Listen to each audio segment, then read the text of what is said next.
Hello, everyone, and welcome to the first Operation Popcast podcast. Thanks for tuning in. If you're balancing fatherhood with a high-stress career, this podcast is for you. We dive into life, faith, and family, sharing real stories, hard-earned wisdom, and honest conversations. Today, I am speaking with longtime friend and co-worker, Mr. Mark. Mark is a civilian nurse practitioner, flight nurse with the United States Air Force Reserves, and most importantly, a husband and father of two. We dive into some great conversation, and please excuse some of the audio. We're working through the technical difficulties of recording and editing, but we appreciate you tuning in. Let's get started. So, I don't know how discreet you want to keep yourself, so I'm just going to call you Mark. Okay. Fuck it.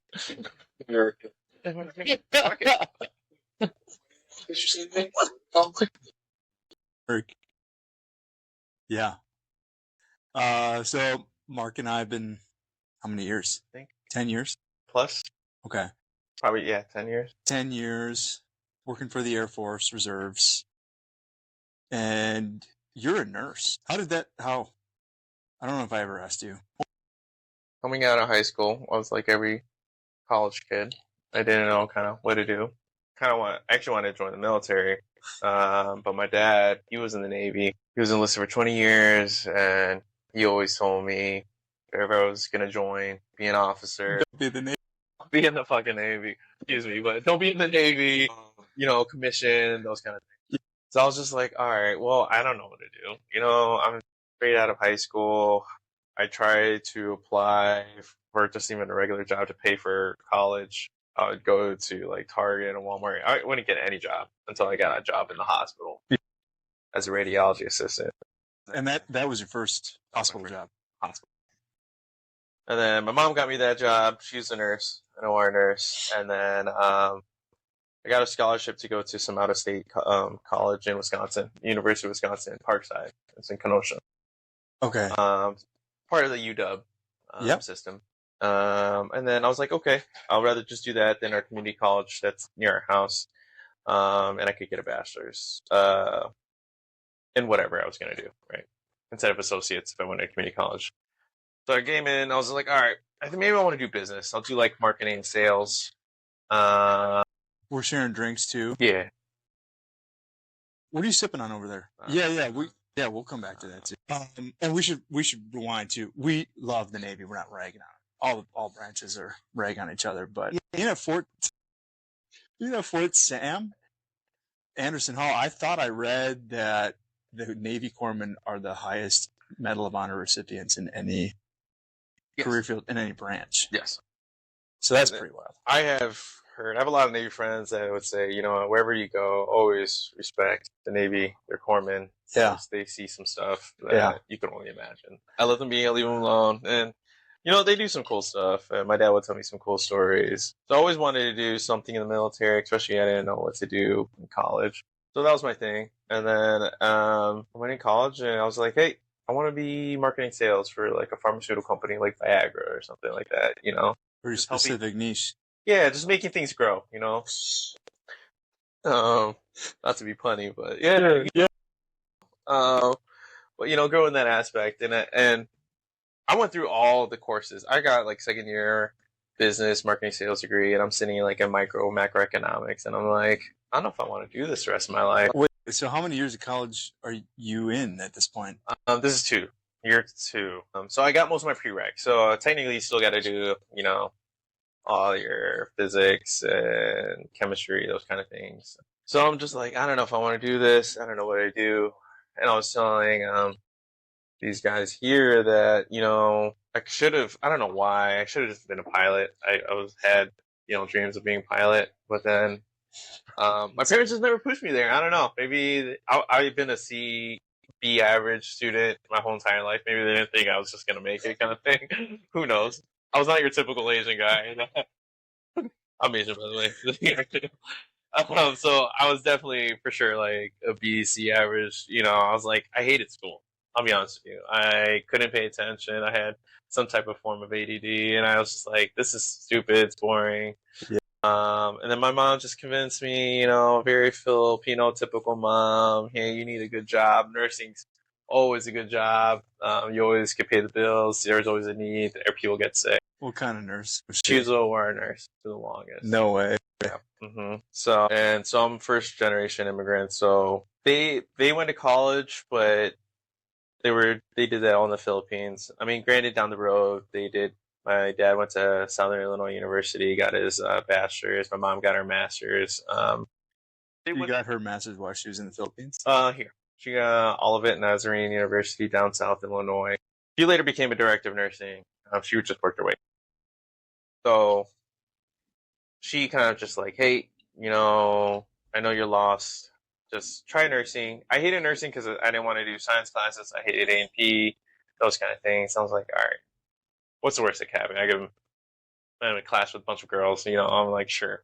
So I gave it a try, and it was okay. I mean, I got B's, maybe every now and then a C. I think, but the role in the hospital helped because I did see other male nurses there, and they just looked cool as heck, you know, just nonchalant, just chilling throughout the day. Yeah. Really cool with me.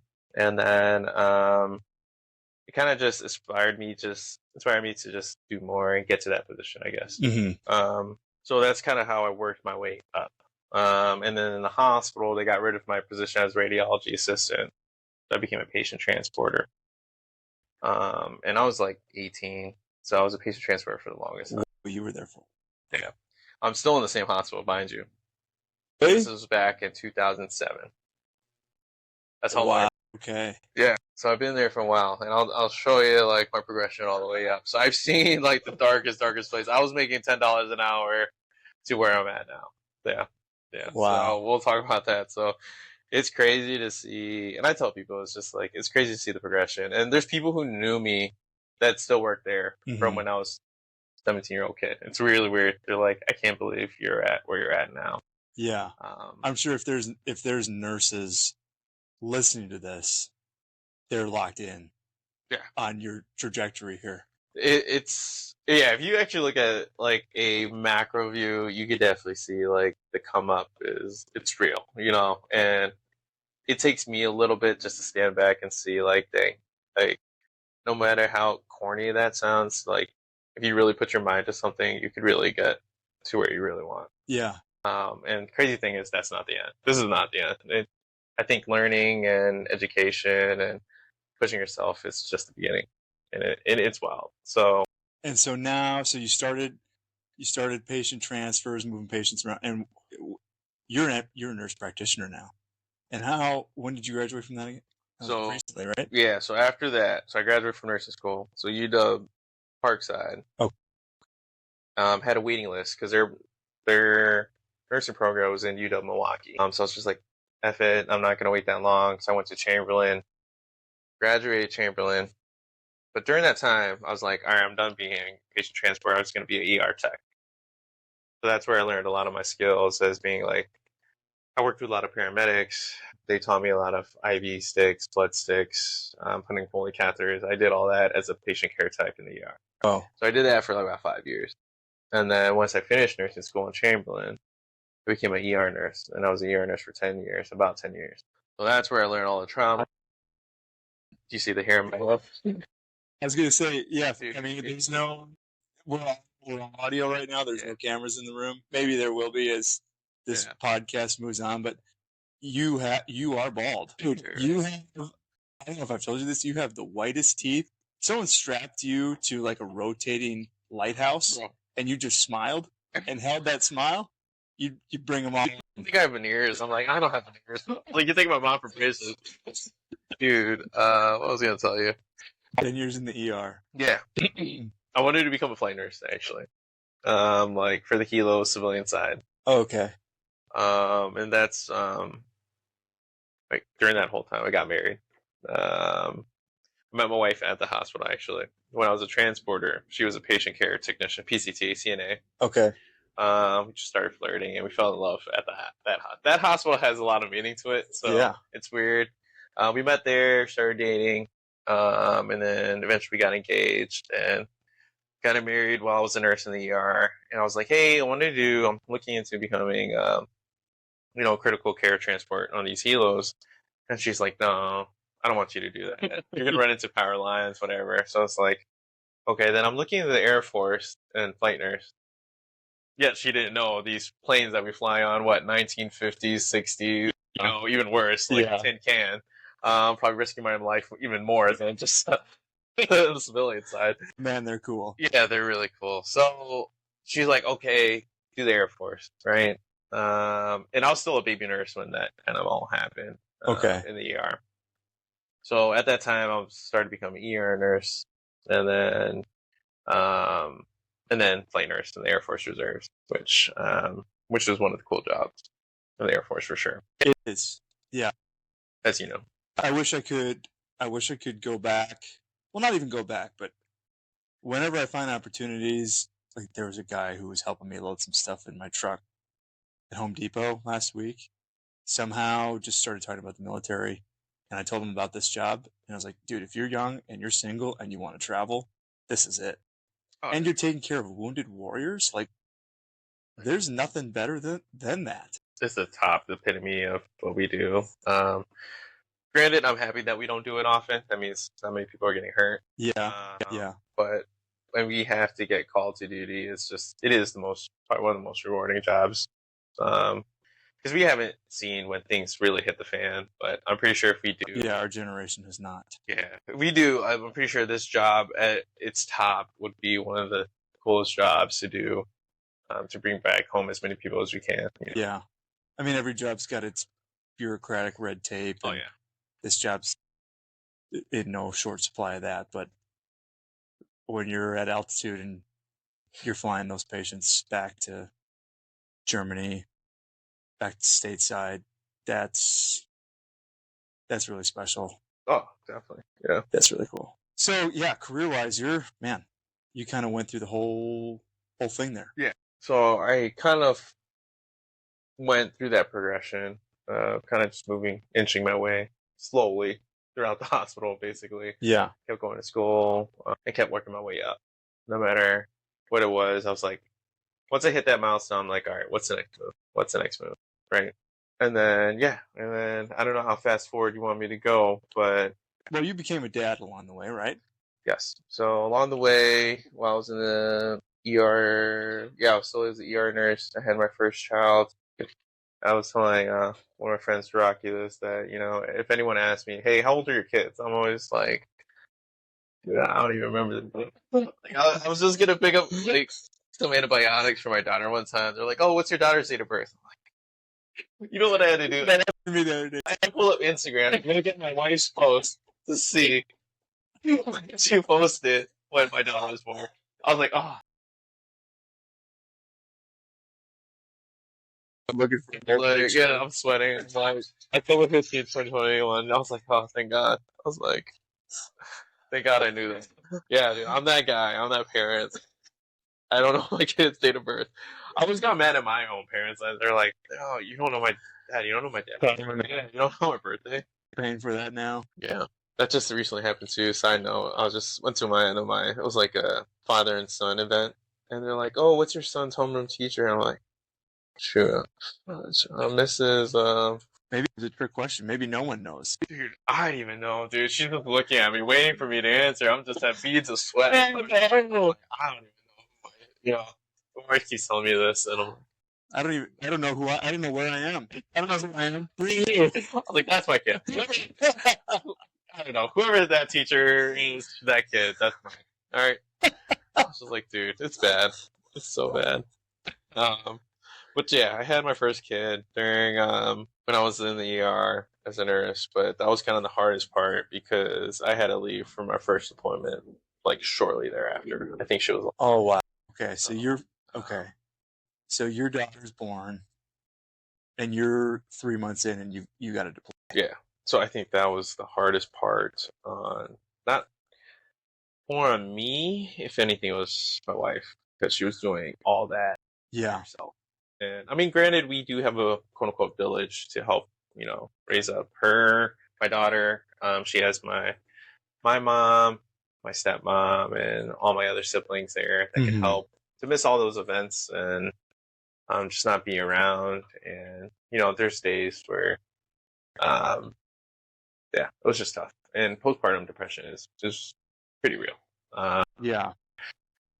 There were a lot of nights that it was tough. And I don't tell a lot of people that. It's just, my wife would be crying and just, falling apart because I'm just not there. And that was the toughest.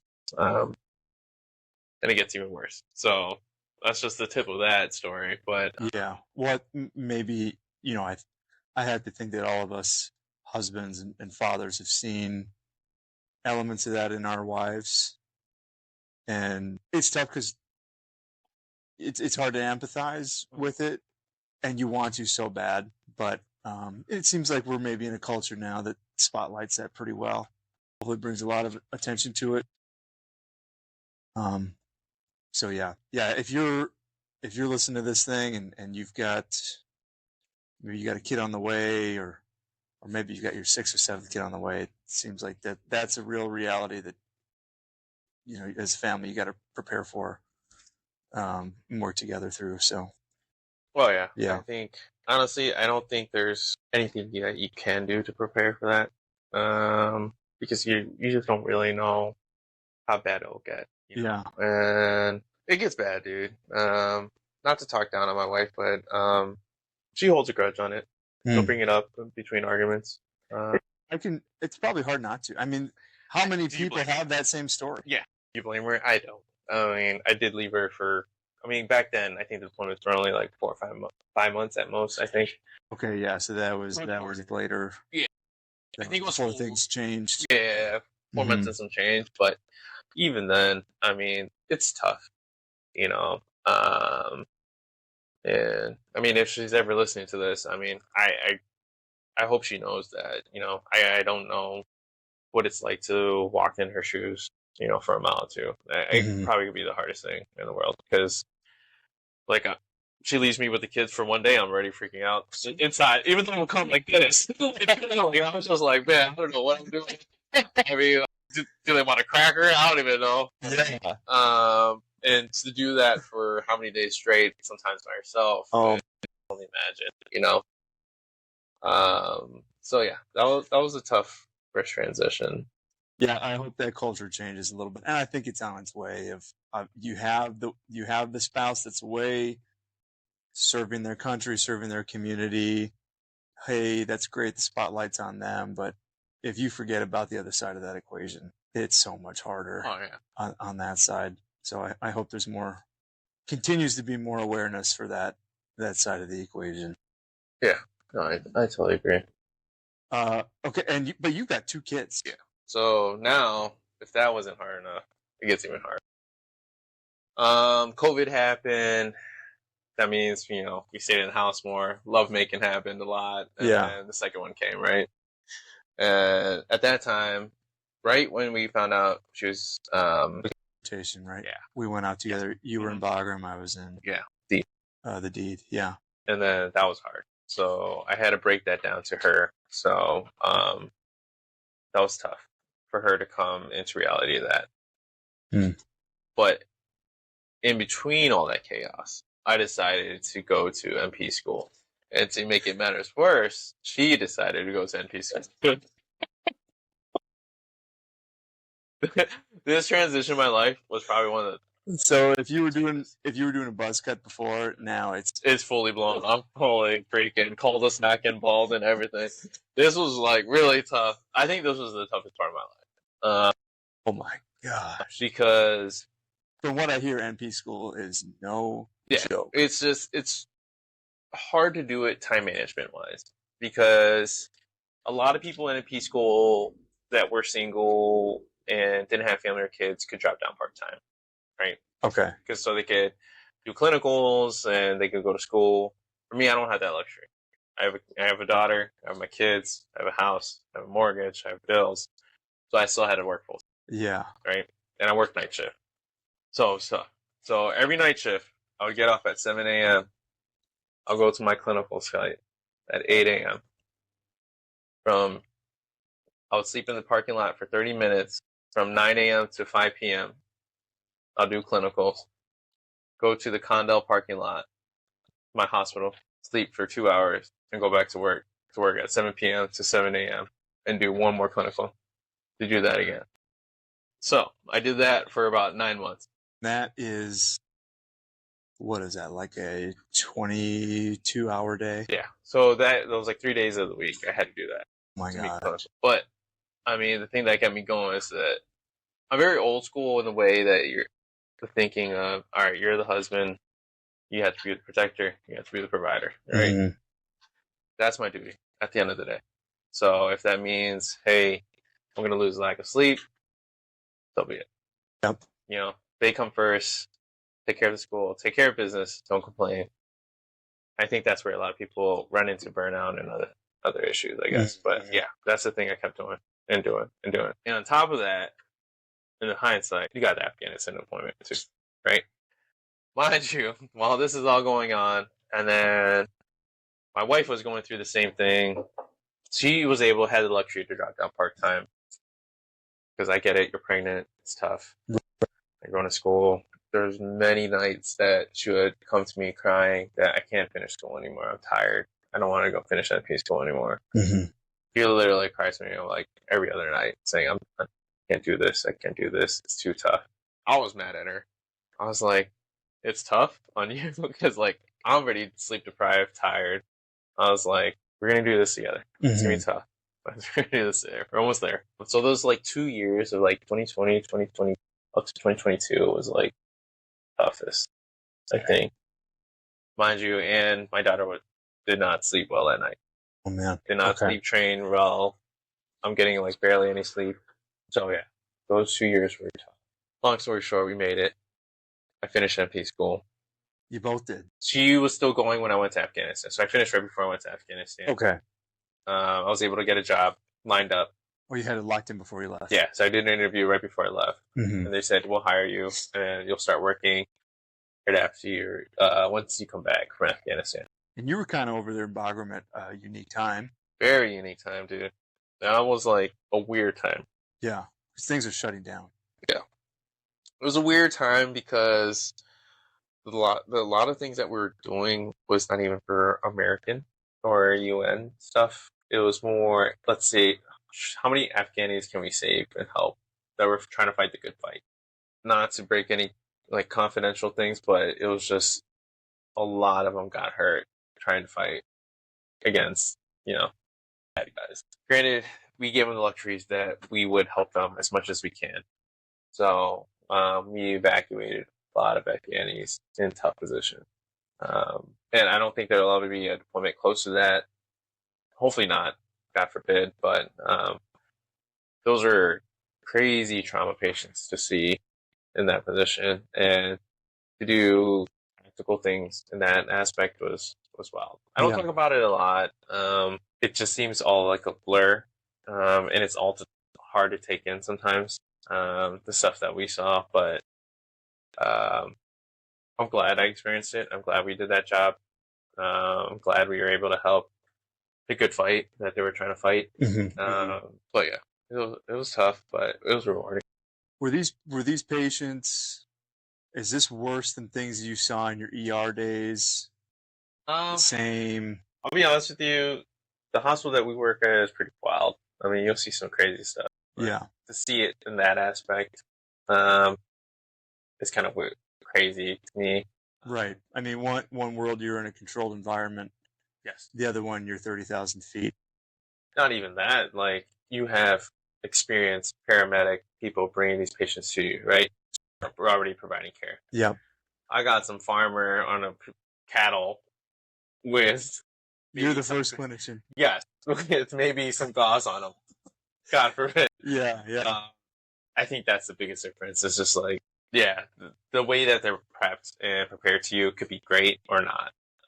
Some of it's just you're fresh from the battlefield and you're like, damn. So now you're acting like first responders, paramedics, right, providing that care.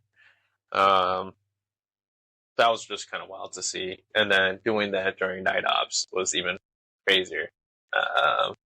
because they teach you, oh, you're going to use MVGs maybe once in your blue moon, Mhm, but to use it daily like that was pretty wild Wow. to do. Yeah.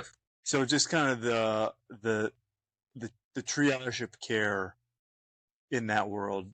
You've got crews, you've got teams that are on the ground, boots on the ground. They're going through villages, they're clearing buildings, and there's a world where one of them or multiple get injured. You've got either Air Force Special Forces, dust off teams with the Army. They're evacuating those patients out of there, giving them care, bringing them to the clinic or whatever they took off from, and stabilizing them the best they can before we see these patients, before you see these patients. And you're flying them to Germany, you're flying them to Andrews, right? So we would be more making the short run. Okay. So they wouldn't even be packaged like that. Fortunately, we had basically specialized medical teams from the Army, Air Force, us, and we would literally turn that thing into a hospital. It's cool. It's cool to see. It is really cool to see because there's like 4 different teams, right? Even the PJs are on there. So it's a slick bird. It's basically back at planes triage. It literally goes from triage, surgery, to critical care, another set of critical care, and then us, kind of critical care, step down, med surg almost. And this is all in the fuselage of a C-17. 130. You're in a 130 doing this. Yeah. Wow. Yeah. So they have each step has their station ready set up. Okay. Ready for surgery, ready for critical care, and then us for stabilization. And they would just go down the line. Really cool to see. I don't think we'll see it like that unless we go into some crazy conflict, but I hopefully wouldn't need to do that again. Just to see that in that aspect is crazy. Well, I can't imagine the transition of you're doing all this, you're seeing all this, and then you come home and you meet your daughter, right? For the first time. And my son. Yeah, actually, it was my son. So the daughter was my first one. Okay. Yeah, and then this second one was my son for the first half. You're right. And how old is he at this point when you get home? I'd say 4 months. 4 months. Yeah, because they extended our time in Afghanistan because that was a weird time when we were trying to get out of there. Yeah. So it turned from 5 months, I think, to 6, almost close to 7 months, till I finally got back home. Wow. So yeah, tough. And yeah, finally got to meet him. And it just sucks because I know in the back of my mind I missed the birth. I missed a lot of things, a lot of events. So I mean, I look back on those days and I'm like, man, it's tough. Yeah. Yeah. It's I don't know if you do this, but I talk to a lot of, when I can, I talk to a lot of dads that have kids older than my son, and they talk about the season they're in. And almost everybody I talk to, they miss and they marinate on the season of their kids in the past. Like, of course, they're living in the moment with their kids right now. Mm-hmm. But they look back and say, man, I miss those stages when they first started giggling, or before they started walking, I had to chase them around. And it's just kind of like, I don't even know how to describe it. Obviously, there's no moment in life you can get back, but those are such powerful, memorable seasons of their life. And that's your story is so common. There's so many people, maybe you guys have never talked about it before. And it's such a polar opposite.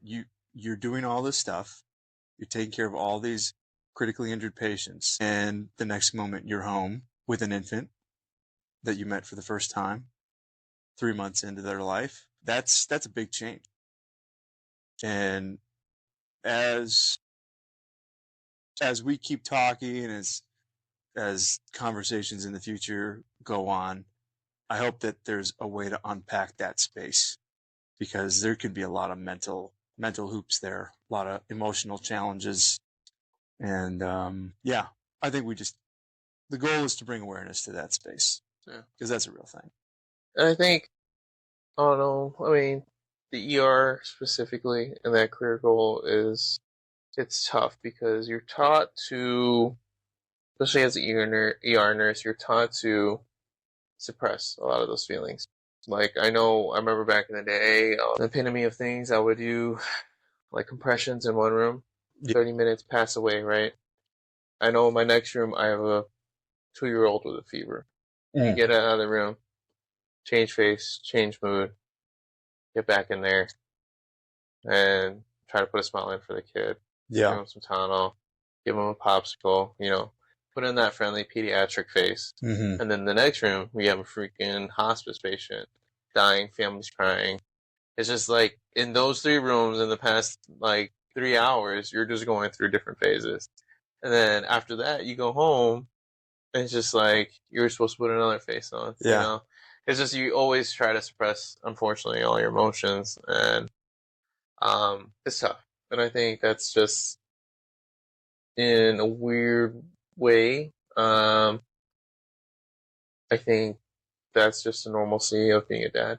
Uh-huh. I think that kind of translates in being a dad.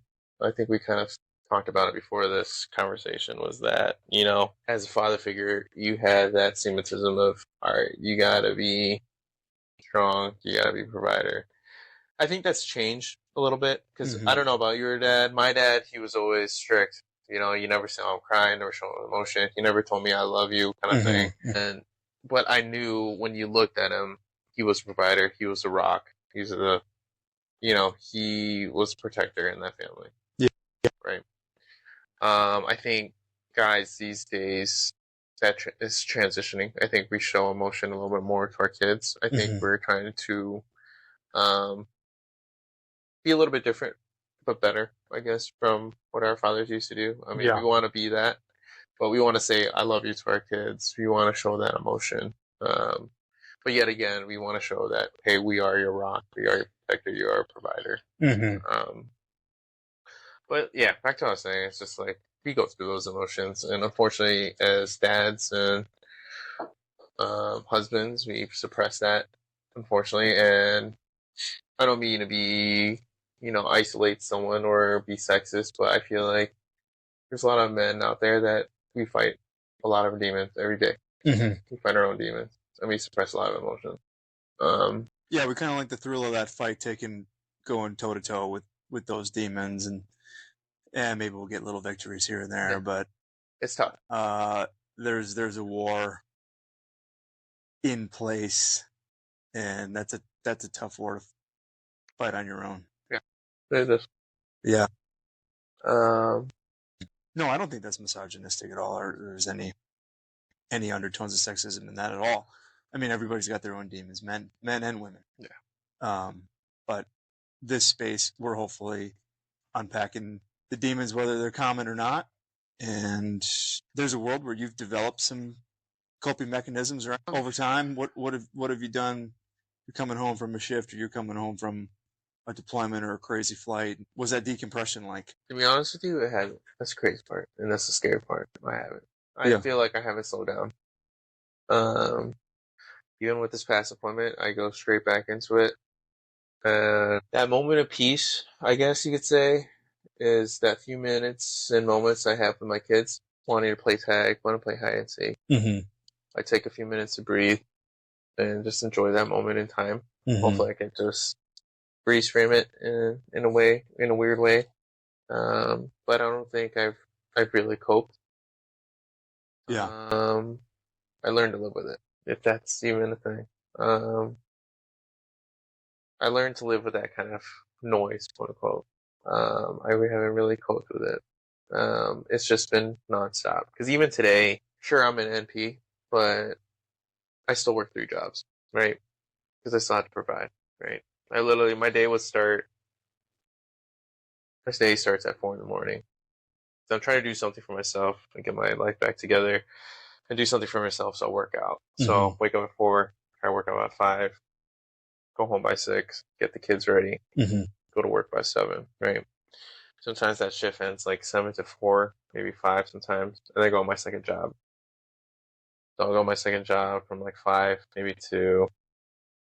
That one's a little bit part-time, so I could go like 5 to 8. Yeah. But then I still have to chart on the patients that I saw, so I'll go from 8 to 11. Then I'll sleep, and then do it again, right? and that's 5 days a week. There that goes. And that's not including weekends like this, right? So yeah, now I lose a weekend because I'm an intro weekend off. Yeah. So now it's just a constant wheel. I feel like I can never turn off, unfortunately. I can never really cope. Like when people ask me, "Hey, have you watched a show, or are you watching a movie, or what do you do for fun, or do you go golfing or anything?" I'll be honest, I don't got time. Yeah. When? Yeah, and I'm sure there's a world where people come up to you and see this big, beautiful house you have, and that awesome Tacoma with the extra 4-inch lift. It's like, man, you got it. I mean, yeah. I mean, the outside, the outer layer of everything looks nice. It looks great, right? Yeah. But man, I bet there's Can I really enjoy it? It's tough. I mean, am I comfortably financially? Yes, but there's not a lot of people that see the cost of all that, huh? I think if I could have time, I would. Mm. That's why, like, I don't mean to come off like Richie or snobby kind of thing, but I pay for people to do like my landscaping or cleaning because I realize in those 2 or 3 hours that I could be doing landscaping, like yard work for my house or cleaning my house. I could be spending time with kids, or I could be finishing the charting that I should have done yesterday, right?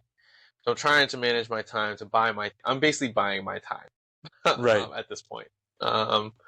And it's sad to say, but I mean, I've come to the point that I realize I need time. At this point in my life, I'm buying time whenever I can. Because I don't see my kids enough. I don't, literally, I don't see my kids Monday to Friday. I'll probably see them at a total of maybe 6 hours, 7 hours in a week.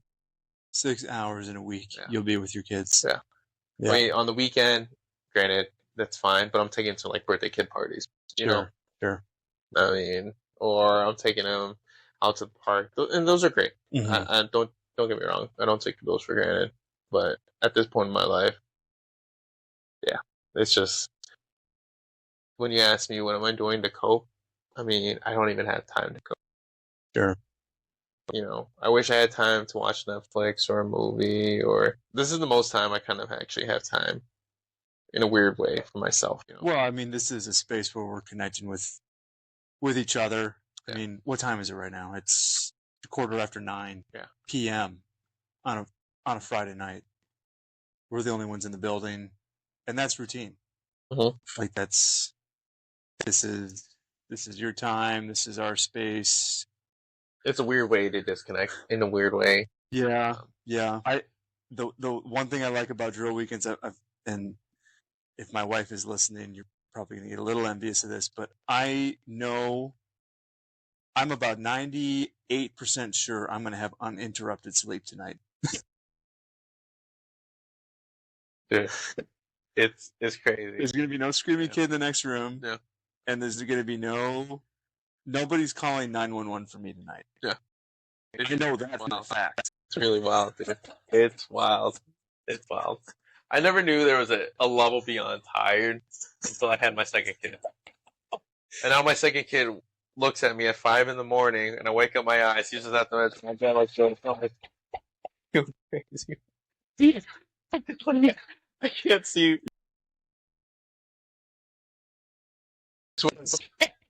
I'm fucking on TV, and it gets worse. I'm like, don't get me wrong, he's the coolest son I could ever ask for. He loves Marvel. We play superheroes. I love it. I love everything about him. But he loves waking up at 5 a.m. I don't know what it is about 5 a.m. He looks at me like this, and I'm like, if you get your kids into swimming, they sleep real well. Our routine on Friday is do swimming lessons, get them a Happy Meal, get them all that junk food, and they'll just knock out. Done. Get them in swimming, because one, it tires them out. Two, it's such an important lesson to learn, and they'll thank you for it once they get older, dude. They're like, oh, thank you for you teaching me how to swim, because now, I'm not scared of the water, those kind of things, where I know that they won't drown if I take them to a swim park kind of thing. I know that they know how to float. So, yeah, man, it's good. So, we can wrap it up here, but if there was some advice you have for a young man who's just a stage of life just behind you, not married. Maybe he is married and he's about to be a father. What kind of advice would you give that guy? Slow down. Slow down. Be present. I think that's the biggest. Slow down, be present. Yeah. Because there will be a time that he won't be at my bed at 5 a.m. There won't be a time where he's asking for cereal. There won't be a time where he's like, "Daddy, let's play superheroes." Mm-hmm. You could be Red Hulk, I'll be Green Hulk. There won't be that time anymore. And there's no Brown Hulk. I swear to God, that's not the Brown Hulk. That's what my wife calls me. Like, don't make me angry. I'm gonna go. Yeah. Okay. Yeah. Let's wrap it up. If there's a way a listener wants to get in contact, you ask you a question about being a nurse, turn to the Air Force, any professional inquiries, something you would allow, something you'd encourage. Yeah, I mean, they could always reach out to me, and if you put it on my podcast, I'll put like my Instagram tag, those kind of things. Sure. Yeah, I always thought about doing like a YouTube blog on like my progression. It's pretty unique. You've got a pretty unique progression. I think a lot of people would be interested in it. I think family, as an NP, family nurse practitioners are getting a little bit more common, and a lot of people want to know that route, or even just flight nursing in the Air Force in general. I think that's a kind of cool thing. Just to, how do I get there? And you can end that conversation talking about bonuses for flight nurses, right? That always helps. Let's go. That always helps. That's pays for diapers and all the kids' needs. Gas money. Yep. But yeah, I think, I mean, if they want to follow me or ask me a question, DM me, by all means, please do. But yeah, everyone's fighting their own demons, and just gotta keep fighting. Yeah, we'll fight them together. Yeah. Appreciate your time, brother Mark. Thanks a lot. Thanks for having me as your first podcast. Yeah, you bet. Thanks for finishing that sentence. Yeah. Yeah, love you.